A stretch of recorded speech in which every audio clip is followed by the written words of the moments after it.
Hare Krishna, good afternoon. It's lost a few members of the audience. I can understand it's a little late.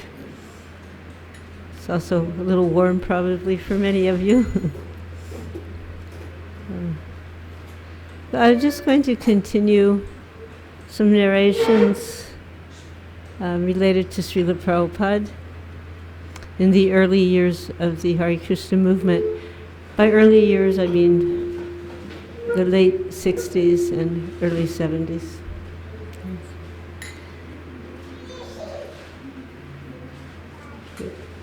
Got it okay? Yeah, that's fine. So,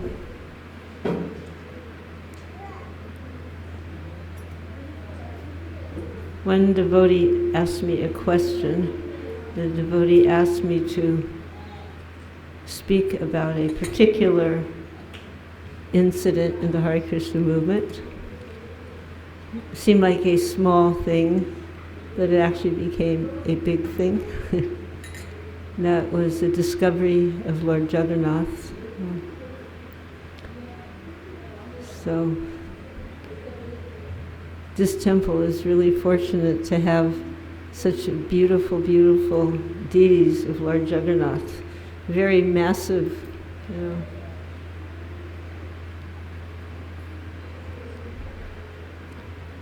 leaves a good impression when you see them. You don't easily forget. Anyway, normally we would sing Jai Radha Madhava, but we'll sing a few phrases, Jai Jagannath, just to get in the mood of Jagannath Swami.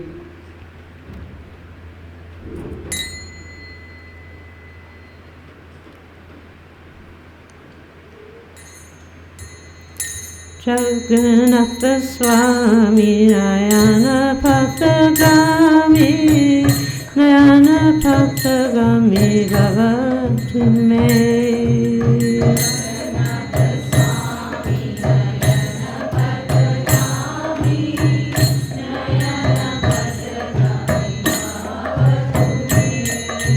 Jagannath Swami Nayana Patagami Nayana Patagami Bhavatu Me.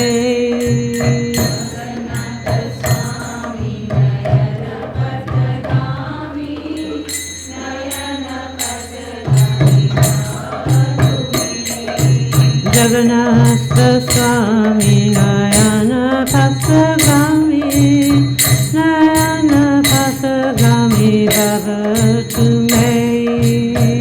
Jagannath Swami Nayana Patagami Nayana Patagami Bhavatu Me. Jagannath Swami Nayana Patagami Nayana Patagami Bhavatu Me.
So a very long time ago, like when you're speaking to children and you want to tell them a story that maybe something that happened a very long time ago, once upon a time. So once upon a time in the Hare Krishna movement, they didn't have deities. They didn't have any deities at all. We didn't even know what deities were. This incident that I will speak about happened in around March of 1967, and early March probably. Didn't too much keep track of things at that time in terms of date, but at that point I had been initiated for 2 months, a little over 2 months, 2.5 months, 2 months, and I was just wandering about a little bit one day, and in San Francisco there's many like specialty stores. Of course they have that everywhere, but in those days life was a little simpler, so there weren't that many specialty stores. But there was one particular specialty store that was frequented a lot by the hippies because it had a lot of very colorful household items and clothing at very inexpensive prices. Could say affordable prices. So we would go to that shop to find things for our house or clothes to wear. And I was wandering around one afternoon, and I went into this store. The name of the store was called Cost Plus Imports. And now, people, sometimes they go shopping, but they don't necessarily buy anything, or they do window shopping. It means they're just looking for something to attract their senses, And that was, it's kind of normal in a life without Krishna. When Krishna comes into your life, you start looking at things a little differently. What can I, is this something I could use for Krishna, or what can I use for Krishna? But, in the beginning, the balance between your spiritual life and your material life, actually there's no material life once you're a devotee. But you may still have these attractions to, material habits, like shopping for no reason. So I was in the store, and I suddenly thought, what am I doing in here? I don't need anything. And anyway, I don't even have any money, so what am I doing in here? And so I just, in my mind, just get out. So I was turned around, I'm walking out, and on the way out of the shop, I happened to notice there was 3 large wooden barrels. Barrels mean, anyway, they were containers, but they were round. We call in English barrels. And there were 3 of them, and each one had like a small wooden figurine that was very colorful. And I noticed they had faces. So there was a yellow face with a smile, there was a white face with a smile, and there was a black face with a smile, and very large round eyes.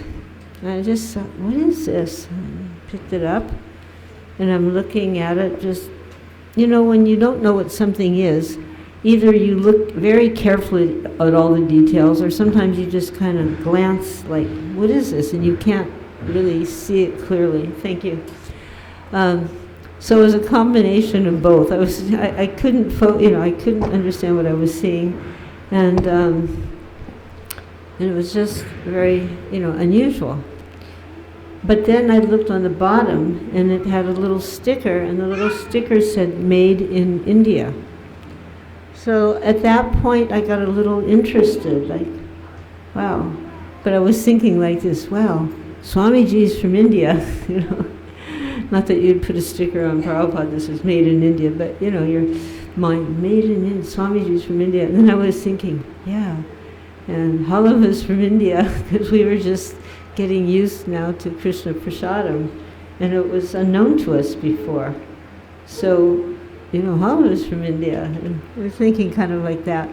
The Maha Mantra's from India.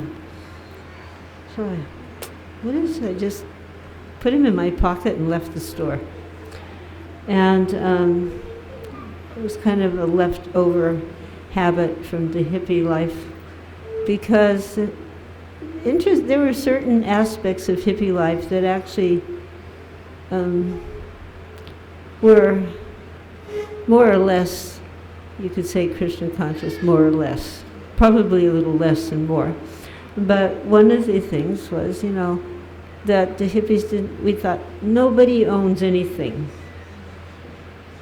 Nobody owns anything, So if nobody owns anything, it means anybody can take whatever they want because nobody owns it,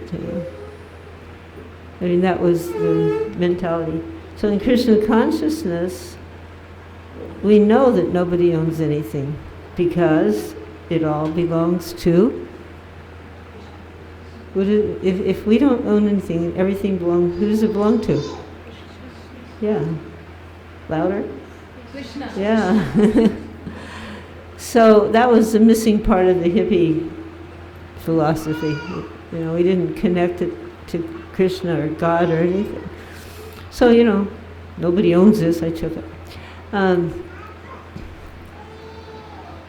When I went to my house, I had an apartment. I was in an apartment. My husband and I had an apartment. And in those days, we really lived very simply. Like, we had no furniture, not even one chair. There was only one table in the kitchen to work from. That was it. We slept on the floor, not even a futon or a mat or anything, you know. So that meant, you know, in the morning you just take your bedding and fold it up and put it in the closet. So the house if you're going to go look at, let's say you're going to go look for a new apartment, so they show you the place and there's, you know, there's no furniture because nobody lives there. So that's our place, like nobody lived there. But so there was one built-in shelf in the front room. So I put this on the shelf. And it was just standing there for some time, and life was going on. And then one day Mukunda and Shamsundar, they took this little wooden thing and they brought it to Swamiji. So at that point, Srila Prabhupada, and I'd go back and forth, Swamiji Prabhupada, but we called Srila Prabhupada Swamiji at that point. So he lived above the temple. The temple, the little storefront, was on the ground floor, and then 3 floors up, you would say it's 3, you would call it the second floor, but we call the ground floor the first floor. So 1, 2, 3, third floor, and your way of looking at it would be the second floor. So, at least it used to be that way. I don't know, are they still that way now? Ground floor, then 1, 2, you know, but we start the ground floor as 1. So it was anyway third floor, or second floor, according to yours. And they brought it to him, and to their astonishment, he made obeisances. Now here's this little, it was only like about so big, small little thing, and who knew what it was, and he's making obeisances. You know. Then he goes, where have you got this? And they looked at each other and said, Malati found, you know. Call her. So one of the young men, the early brahmacharis, went down, and I was in the kitchen, which was normally where I could be found in those days. And said, Swamiji wants to see you. That was like great. I just turned off the stove and I ran upstairs, even though there was an elevator, because in those days I was young, I could run faster than the elevator. So those days are long gone. But I went up and I went into Srila Prabhupada's room, and I saw on top of just like we're making a little makeshift here. We have a small table, we have the harmonium, we have a box, and so I'm using that for, you know. So in the same way, Srila Prabhupada would use his metal trunk. He kept everything in a metal trunk. What is? He was, yes, it's because I have hearing aids. When I get some kind of like noise like that, it sounds really loud in my ear. So he would use his metal trunk to keep his belongings, but also as a desk. You know, practical person. And there was only one piece of furniture in his apartment, aside from the metal trunk.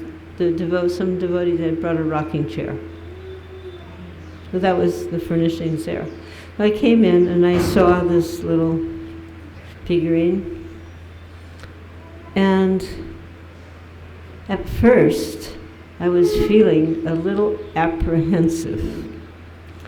And I can tell you why. Like, why would I feel apprehensive? But I'll explain to you why I felt apprehensive. Quite some time before that,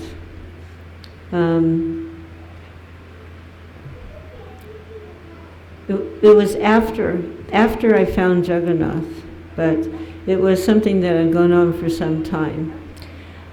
We had to, we changed our lives in many ways, and one of the ways we changed our life was in the way we were eating. We weren't eating food anymore, we were honoring Krishna Prasadam. And we were therefore changing our diets. No meat, no fish, no eggs, no garlic, no onions. Maybe some of you also were eating some of these things before you came in contact with the devotees. And then you learned that there's a higher taste And it's not necessarily just being a vegetarian. Prabhupada didn't put much emphasis on being a vegetarian. He put emphasis on Krishna prasadam. So naturally, of course, Krishna doesn't eat these other things. But the emphasis is in offering whatever you eat to Krishna and sanctifying it. So we have this new diet, and we had learned about ghee. Most of us just use the cheapest cooking oil we could find when we cook. But now we learned about ghee, and Prabhupada told us ghee is like liquid gold. Gold's expensive, so ghee is also a little expensive. And we were making it, we'd get the butter and then make the ghee. So I was the main cook at that point. And along with being the cook, I also had to get the money to buy whatever we needed.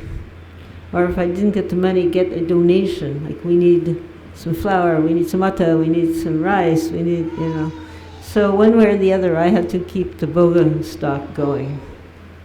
And this ghee thing was, it wasn't so hard to get a bag of rice or some sabjis, but the ghee thing was a little costly. And the way I figured it out, we needed about 2 pounds of butter to make into ghee for a day, because we would, at lunchtime, open our doors. So many people would come. So Krishna, I thought, Krishna made a really great arrangement to help me in this dilemma. Because every single day, this small delivery truck came up, and it was a refrigerated delivery truck, a dairy truck. And he would stop right in front of the temple.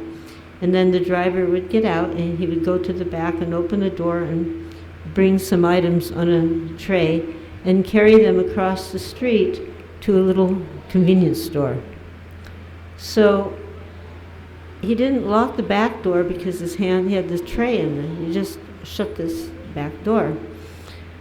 So I got into the habit that every single day I would go out, and while he went across the street, I would open the back door, I would take 2 pounds of butter.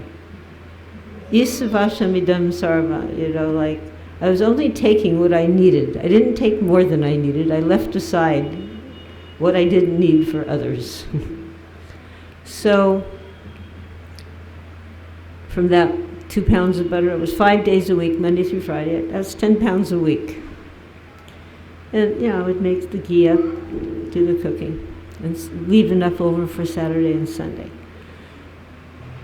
Now, technically, that was called stealing, actually. But I didn't think it was stealing. Actually, the hippies had a term. We didn't call it, they'd say liberating.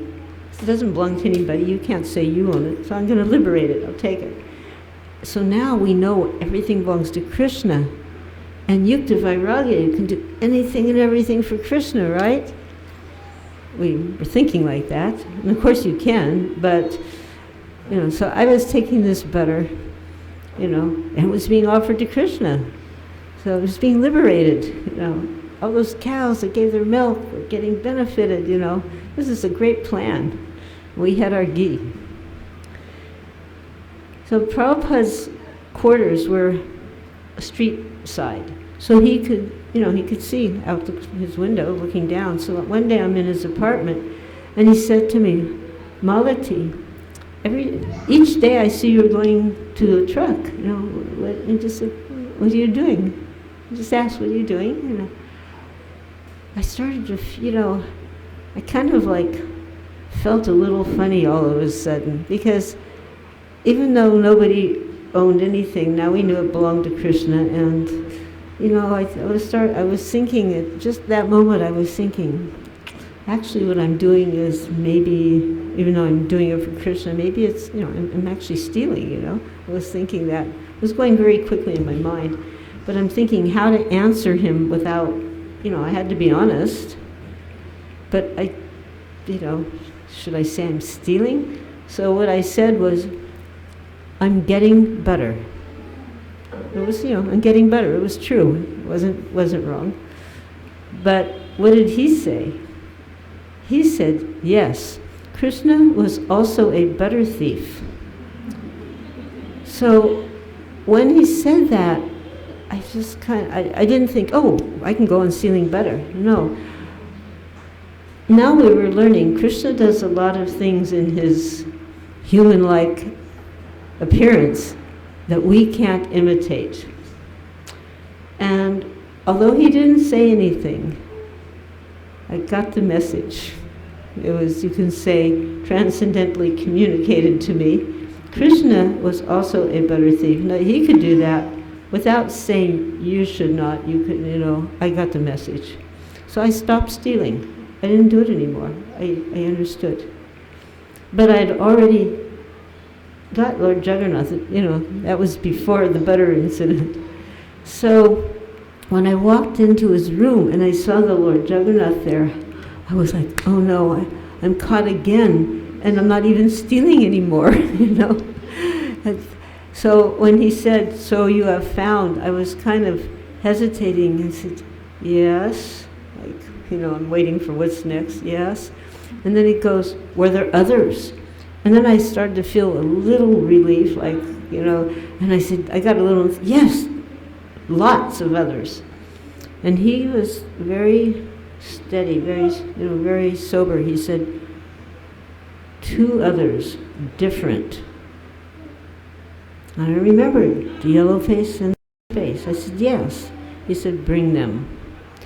Then he told us, he said, this is Jagannath, Lord of the universe. Jagannath means Lord of the universe. This is Krishna. This is God. Can you imagine? He's and he's talking to this 3 Western people. The 4th one was back, just an amazing revelation. I mean, fortunately, we were very open and thirsty and eager for more and more knowledge related to Krishna. So it wasn't like, hey, what do you, we didn't, like sometimes people come in the temples, not here in India, but in the West, and what is this? What, you got dolls? What is this? You're worshiping statues? They don't. So we were very open. This was one of the good sides of the hippie people.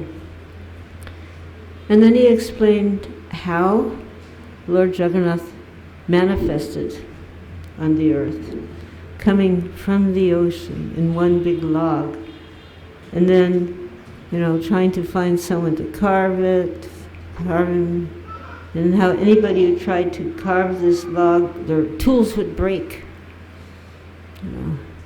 Finally somebody, a blind carver, who was blind, he wasn't even carving anymore, and he said he would do it. But one condition, he's telling the king, you cannot disturb me until I'm complete. If you disturb me, finished. Oh, that's it. So then he's telling that story, and he turns, so Shamsundar, can you carve large? And can you carve large size? And he made an indication with his hand. How? Immediately Shamsundar said, yes, Swamiji. Now, for sure, Shamsundar, he had not carved anything large like that before, but he did like working with wood. Actually, he was a college graduate. He had 2 degrees, one in psychology and the other in German literature. Maybe psychology, you can figure, no, philosophy. It was philosophy and German literature. I mean, neither degree was like something you're going to maybe run out and get a job with right away. They were kind of special. And he had no interest anymore. He liked working with wood, actually, and he kind of creative, but he'd build things, kind of creative carpentry. But he'd never carved something. But right away, yes, Swamiji. Because in this way, by becoming eager to please the pure devotee, one becomes empowered. So many times, many of us were doing things that we had never done before. Or you would do something that almost seemed impossible. Like, what? How could you do that? I can give you another example. In the same era, in 67, a little later on, a young man joined He was 19 years old, and he was initiated, and his name became Krishna Das. He was a jeweler, actually a fine jeweler. He was working with gold and precious stones. He was young, but he was already had this profession. He had a younger sister, and the younger sister was 16. And her life, from the day she was born, had been miserable. The mother did not want this child. At least to her credit, she did not have an abortion, which in the West you could have figured out. So she gave birth in the hospital. Gave birth, got up and walked out, leaving the baby behind. Can you imagine? To know your mother just left you. So the social service people, they got the mother and the daughter and got them back together. But the mother just wasn't, like a very loving, nourishing mother. And when she got older, she used to keep her out of school. Wouldn't let her go to school, and she'd send her out and have her shoplift, steal. And because she wasn't going to school regularly, her grades were suffering horribly. And also, when you don't have regular attendance, you get some marks off. So the girl wasn't happy. And she came across the early Macmillan edition. It's the first edition of the Bhagavad Gita that was printed for ISKCON. We didn't have BBT at that point, so it was printed by Macmillan Company. It was a publishing company, a very prestigious one out of New York. So she found her brother's Bhagavad Gita, and she started to read it. And although she couldn't understand everything, she understood enough to know that she was attracted. And she started asking her brother to take her to the temple whenever she could somehow get away from the mother. And more she wanted to be at the temple. She saw the devotees were happy.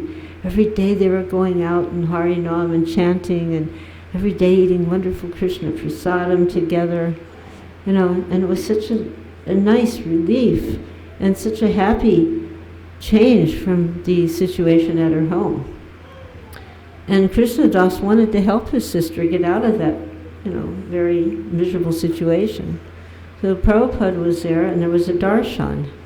And during the darshan, he asked, Swamiji, is there some way we can help my sister, Sarah? Her name was Sarah. And Srila Prabhupada thought for a moment, and he said, perhaps Shamsundar and Malati could adopt her. She was 16. I was barely 22. Shamsundar was 24, 25. So logically, it doesn't make sense that a 22-year-old mother and 25-year-old father would have a 16-year-old daughter. It doesn't make sense. And on top of that, this is California. California is very big on keeping the families together. That's why they made a big effort to bring the mother, after when she abandoned her child in the hospital, they made a big effort to get them together. So how would this work? How could we do this? We didn't even think of that. Just, yes, okay, we'll do that. And the very next day, I went down to the courthouse and I found out the process. If, there was a process, everything has a process in the material world, the legal process. And I filled out the forms, and there was a court date set. The mother and the father had to appear in the court. Me and Shamsundar had to appear in the court, and Sarah, the young girl, had to appear in the court. And the judge spoke to everybody individually. He took them and she was a lady, in her chambers, so speaking privately. And so after speaking with all of us, she came out with her decision. And she said, it may seem a little strange that the daughter, he used the word daughter, is 16 and the mother is only 22. But I'm awarding custody to this couple. And we became instant parents. We had a 16-year-old daughter. And she was really excited to think, now I can live in the temple, I don't have to go to school, and I could just be all day with the devotees. And Prabhupada told her, after he was informed, you must finish school. She was in high school. You must finish. But, he asked her. So then I had to get her enrolled in a school. And she had such bad grades. She had such a poor attendance that when I took her records, you have a file with all your records. Now it's all digital, but there was a school just a block and a half, 2 blocks from the temple. And I went there, a high school, and I went there with her records. I asked to see the principal, and I explained that I'm now the mother of this 16-year-old girl, and I showed the court paper, and she needed to go to school. And he's looking through the records, and he goes, I don't see it, very bad, no attendance. And I just stopped. I said, it will be different this time. Just give one chance. I was very forceful. Just give one chance. So he said, all right, one chance. She went to school every day in sari and tilak. And at that time, we were a very, very small movement. We weren't known too much. So, nobody even knew what a Hare Krishna was. We hardly knew what a Hare Krishna was. And she's going to school in, sari and tilak, which nobody had seen either one. But she was very confident. And she went every day. She didn't miss a day. And her grades went from the bottom to the top. But still, she didn't want to be there. So Srila Prabhupada was coming back again. And one thing happened during that time is, I think it was around January of 68, January, February, she was initiated. And her name went from Sarah to Saradia. And so she was very excited to see Prabhupada because she had something to tell him. And she thought, when I tell him this, he's going to tell her, forget it, you don't have to go to school. So she raised her hand and she goes, Swamiji, when I go to school, the boys bother me, because in America it's mixed ed. The boys bother me. And she thought, that is really going to get his attention. That will really win his, change his mind. And he just said, oh.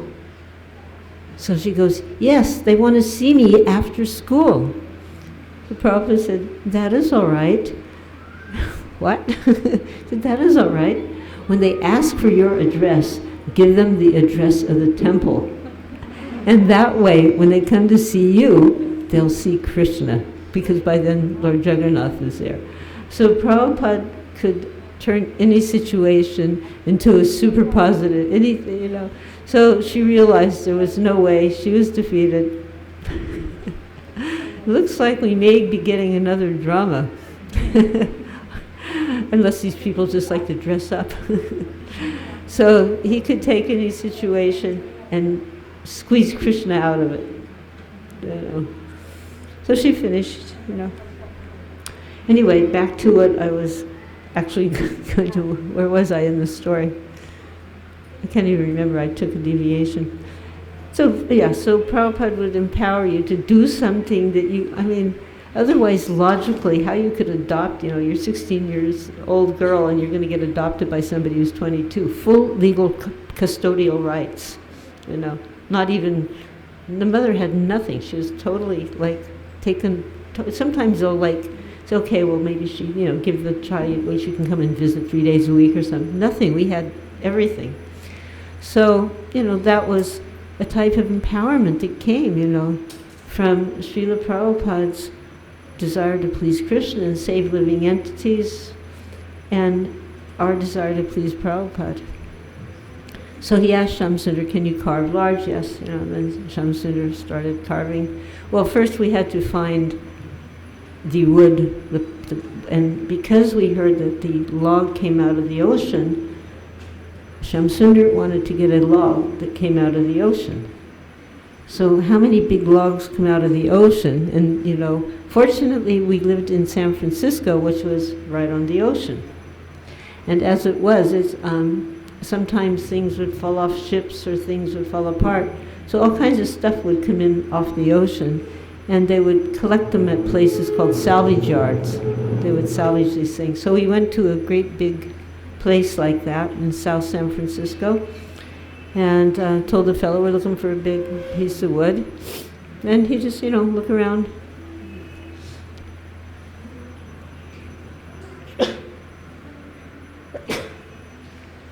So it was such a big place, we actually had to drive around. But eventually we found big piece of wood. And we were with another devotee named Murari. And so Shamsundar and Murari were able to get this big piece of wood into the van. We had a van. And then Shamsundar very carefully calculated, according to the little deities, carefully calculated just how to cut, where to cut in to make the 3 deities, how to divide the log, and he started carving. And Srila Prabhupada assured him that I will remain in San Francisco until these deities are finished, completed. Whereupon Shamsundar, who could work very fast, slowed down. He decided he will carve very slowly because Prabhupada said he will remain until the deities are finished. So why be in a hurry to finish them? But Prabhupada kind of caught on to that after he was like, and we were carving in our apartment, and one day there was on the door, and I opened up, and there was Srila Prabhupada with 2 other devotees. He said, I have come to see Shamsundar's work. He's checking out. So he kind of let Shamsundar know he needed to hurry up, otherwise he would have to leave anyway. So when he was completed, we had installation ceremony. So I believe just very recently, like less than 2 months ago, practically speaking, you had a big ceremony here. Deities were reinstalled, and the big Jaggarnaths are new. Yeah, so an installation of...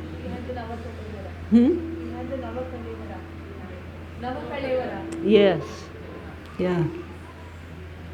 Such a big ceremony, the Pranaprastishta, and so many fire yagas and mantras, and well, for our installation of Lord Jagannath, the first deity in ISKCON, it's quite simple. Srila Prabhupada had told Shamsundar to make a high platform. So we had very tall ceilings. So Shamsundar stretched that, and he got a ladder and he made a very high platform. It meant to get up, so this platform was going to be the altar. You had to get on a ladder. It's like you couldn't, normally the altar is, even if it's a tall altar, you can reach it. We couldn't reach it. He said there should be a canopy, and he described it should be blue with gold fringe. So Shamsundar arranged a frame, and Jamuna arranged for the cloth covering and the fringe. And he said there should also be curtains, because when the Lord eats and when he rests, we should close the curtains. And he told me that now he told all of us that whenever you eat, whatever you cook in the temple, you now offer to him, to Lord Jagannath. And he told me, so therefore you must get 1 plate, 2 bowls, a goblet, and a spoon. And then he cautioned, it must be new, never used before.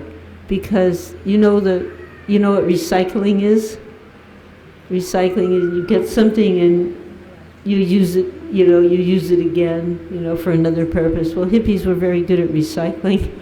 So he understood we had that tendency, so he said it must be new. Can you imagine having to tell, you can't give an old thing to the deity. Nobody has to tell you that anymore. You would know, right? You would know. Would you find something, a used item, and go bring it to the deity? You just wouldn't even think about it. But at that point, we were very extremely, we weren't even neophyte, we were pre-neophyte, even though Prabhupada had mercifully initiated us. So I managed to do that. So when he said, so everything has to be offered, and he said, rest assured, he will accept it, he'll eat it. So one of the devotees raised his hand, he goes, how is he gonna eat it? And Prabhupada looked at him, he goes, the question, how is he gonna eat? How does he eat? That you cannot understand. You can't understand that. He said, but he can eat with his elbow, he can eat with his knee. He goes, that you cannot understand. He simply glances at it and he consumes everything and leaves everything for you at the same time. So later on, soon after the deity was installed, so first back to the installation, it was very simple. We just had lots of incense. We had a candle. We didn't even have a giwik. I saw there was a lady in here when I first came making these beautiful big giwiks. I was asking her, you have to show me how to do this. I don't know where she is, but I want to learn amazing big giwik. We didn't even have a giwik. We didn't even know about giwiks. We had a candle on a tully, and we just, offered the incense, and then everybody in the room was taking a turn, just waving in circles to Lord Jagannath, who was way up on his altar that was way over our heads. The main ingredient of the installation was the Hare Krishna Maha Mantra, and he was very liberally bathed in the chanting of the holy name. And this was the installation. And I remember during that installation, Janaki Devi, who was the first lady initiated by Srila Prabhupada, I saw her and tears were coming, and I was, I didn't say because it was such a loud kirtan, but what's wrong? And so I looked at her, and she was like, tears were coming. She goes, he's here, he's really here. That she was really having darshan. She was seeing Lord Jagannath manifest personally. And we all were so attached to him. We didn't have any conception of that this was strange at all. Because you might think, okay, well, you as a Westerner have never considered a deity or worshiping a deity, or, and suddenly we're embracing. He doesn't even have a particularly human-like form, and we were immediately accepting him completely. That was the mercy of Jagannath, that he manifested to us, entered our hearts in such a profound way. We used to go out on the street, and we'd come up to somebody and go, do you want to see God? Do you want to see God? Come, you come to our temple, we'll show you God, he's there. And we'd just bring people what we meant, and we'd say, see, there's God. And sometimes they were actually just like, oh. And sometimes they were just like, like they couldn't compute it. But we fully accepted his presence, and he reciprocated with us so nicely. So now we're offering everything. Previously we would take the pots, whatever we cooked, we would bring them into the temple room, and we had a bell, and we just bowed down and we'd ring the bell, and everybody all together would chant, Hare Krishna, Krishna Krishna, Hare Hare, Hare Ram, Ram Ram, Hare Hare. We'd all be bowing down, chanting, and we would just go on chanting for a little while. There wasn't a set number, and when we felt like, okay, now it was offered, we would just, that was it. And that's how we offered. But with the advent of Lord Jagannath, then it became a formal offering on the plate, curtain closed, we said all the mantras, the main ones, Namo Vishnu Padaya. And so one day what happened, I wasn't cooking at this point now, because now I had, for some reason I wasn't cooking. And Uddhava and Upendra were cooking, and somehow the rice got burnt, and they had a little argument about offering this rice. One of them said, we can't offer burnt rice. Can't offer burnt rice to God. The other one said, yeah, it's okay. No, we can't do it. Yeah, it's okay. He doesn't really eat it. He just glances at it. So the other, yeah, it's true. Swami just said he can go. Okay. So it went on the plate. went on the altar, the curtains got closed, and we would still all say the prayers together. And it wasn't the pujari off in the corner, so we're saying the prayers, and all of a sudden, crash, smash. What was that? Picked up the bottom of the curtain, and there was the whole prasadam. Wasn't yet prasadam. The boga upside, the plates, everything on the floor, everything upside down. And we were like, oh my God, you can't offer burned rice. Krishna doesn't take burned rice. We don't, and it was a big lesson. Krishna's there, and he may be just looking at it, but he tasted very clearly, and he knows everything. Big lesson for us, how careful we had to be when we're cooking. Anyway, there were many lessons, and then a little later, this was in April, they were installed with a simple loving ceremony, and then in July, Srila Prabhupada informed us about Rath Yatra. Maybe he told us only a couple weeks beforehand, like you were having your Rath Yatra on the same day, so he was telling us now it's Rath Yatra, so same day as Puri. And so there wasn't really time to make a big hand-pulled cart for the first Rath Yatra, so it was on the back of a lorry, a small lorry, with a flat bed on the back, and Shyamsundar arranged canopies for the deities, and a second set of canopies for a kirtan play, 3 or 4 people chanting kirtan that was amplified. And Prabhupada told us there must be lots of flowers, so devotees went to the park. It was a big park, Golden Gate Park, and practically any flower that was in that park ended up on a Rath Yatra cart. So it was very nice, and the prasadam, that was my department. So Prabhupada said there should be, everyone had to be fed. So I'm thinking, financially, what am I going to do? And also, how am I going to feed, to so many people? So I had this idea, I'll make chapatis. Because chapatis was the first prasad I ever had. And chapati, for you, chapatis like every day, but for us, they were kind of exotic at that point. So and besides that, it's just flour and water, right? So pretty inexpensive. So I could my goal was I'll make 1,000 chapatis. And we started the night before. I gathered people, just, these hippie people, they would come in and out of the temple. I said, come on, tomorrow we're going to feed everybody, come and help, we're making chapatis. And then I realized I don't have enough of these rolling pin, what do you call them what's it called? For rolling them out, huh? So I didn't have enough of them. So many people, young people, were on the streets, loitering on the street, and they had bad habits. They would smoke all kinds of things, and they would drink wine. So there was a lot of empty wine bottles. So a wine bottle has, the next, so I told these, you go out and bring some wine bottles. They came back with a few wine bottles. I washed them out. We filled them with water and they used a cork in those days, and we were using these wine bottles to fill out the chapatis. Now, these people had never rolled anything before, so you can imagine they did not come out perfectly round, and, they were all kinds of different shapes and holes in them and whatever, but never mind. And I was doing the cooking part. We weren't putting butter or ghee on them. That would have made too much expense, just plain. So after a few hours, a chapati without any butter, it gets a little tough, right?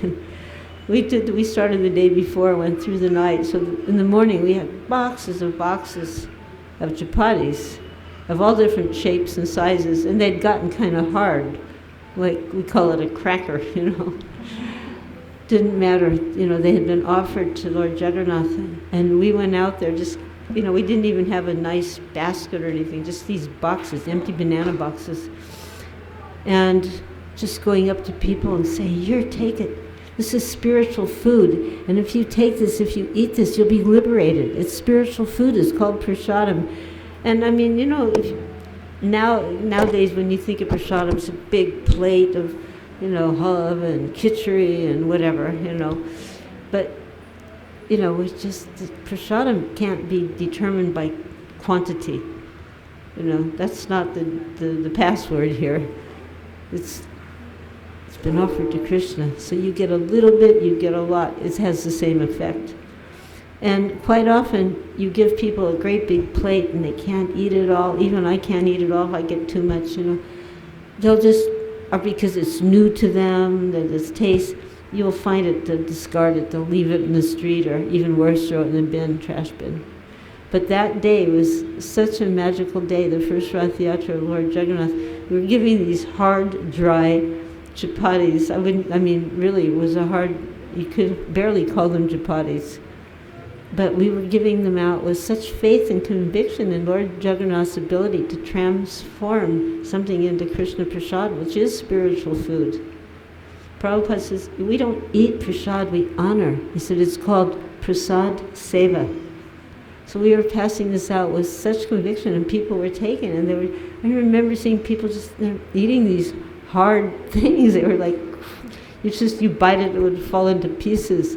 But nobody threw them away, because we were just so intensely, such a belief, and this is spiritual food, and this will liberate you. So that was a wonderful aspect of our first Rath Yatra, which to speak of Lord Jagannath, Subhadra and Baladev coming out of the temple on the street and going all the way from our temple to the Pacific Ocean and back again with kirtan. So that's a little bit, there's other things, but I want to see what all these weird people who came in, they don't look like the rest of you. They're kind of interestingly dressed. I don't know, are they the local mafia? Are they gundas? Has somebody been preaching successfully and they've come to find out about Krishna? Let's find out what these people are here for. Anyway, that's the story of Lord Jagannath coming to the West. And now it looks like we might be getting another story. Is that right? Another drama? Okay. Does anybody have any questions? Okay. Thank you very much. Hare Krishna.